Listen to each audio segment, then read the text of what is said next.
sommes dans un contexte où véritablement les gens ont peur. La population n'est pas rassurée.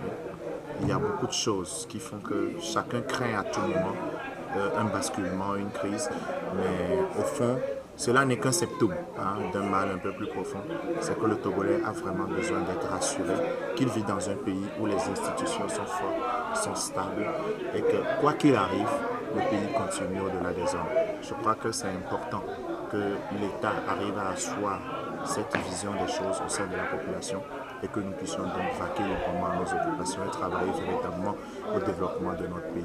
Les derniers événements avec la crise entre le CST, le gouvernement arc-en-ciel, la radicalisation du FRAC et toutes les tensions qui sont en train de naître un peu partout, tout cela amplifié par les contestations sociales que nous avons au niveau des étudiants dans les universités de Lomé et de Kara, les menaces de grève dans la santé, etc. Tout cet environnement-là crée une sorte de cocktail dangereux pour moi. Et mon avis, c'est que nous ne devrions pas courir aux élections actuellement. Nous ne devrions pas courir aux élections actuellement. Nous devons prendre le temps.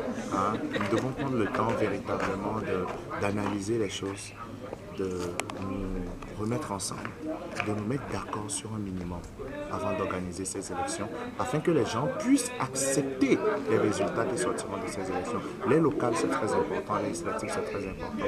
J'invite vraiment toute la classe politique à faire preuve de dépassement de soi pour véritablement asseoir le climat nécessaire pour que ces élections ne débouchent pas sur des drames que nous avons connus dans le passé. C'est vrai que nous devons aller aux élections législatives selon la Constitution. On devait aller aux élections législatives, je crois, en octobre pour que les députés prennent fonction en novembre. En fait, novembre était la date butoir. Malheureusement, ce n'est pas le cas parce que les acteurs politiques n'arrivent pas à accorder leur violon sur le cadre juridique, le cadre qui devait nous amener aux élections. Nous trouvons que c'est un peu dommage pour un pays. Ça fait plus de 20 ans que nous sommes dans cette lutte pour la démocratie et encore à ce 20 ans après, qu'on soit encore au niveau zéro, comme je peux le dire, c'est un peu dommage. Donc nous pensons que les acteurs, nous appelons à la responsabilité des acteurs politiques de tous bords pour qu'ils arrivent à accorder leur violon et qu'ils nous amènent le pays à des élections paisibles. Parce que si aujourd'hui on n'arrive pas à accorder leur violon et aujourd'hui on constate qu'il y a des problèmes au niveau des partis politiques, au niveau du cadre juridique, c'est que ça présage de ce que les élections vont donner si jamais c'est organisé.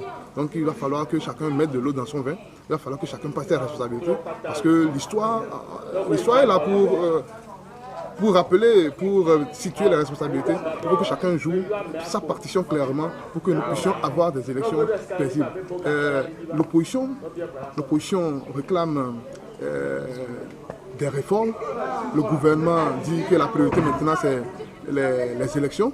La Cour constitutionnelle s'est prononcée, dit que les députés, là où ils sont, ils peuvent encore rester en fonction jusqu'à ce que de nouveaux députés soient là. Donc je pense qu'on peut considérer les deux positions, dans la mesure où ceux qui disent qu'on doit faire les élections avec les réformes n'ont pas rejeté les réformes.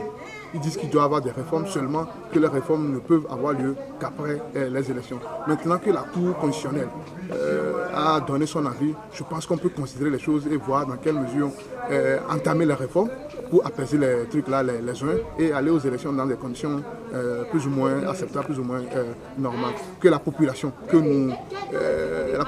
moi je fais partie de la population, que nous soyons sereins. Il ne faut pas que chaque fois qu'on parle d'élection au Togo, qu'on parle d'élection au Togo, qu'on a le cœur pratiquement dans la bouche, qu'on a toujours peur des élections.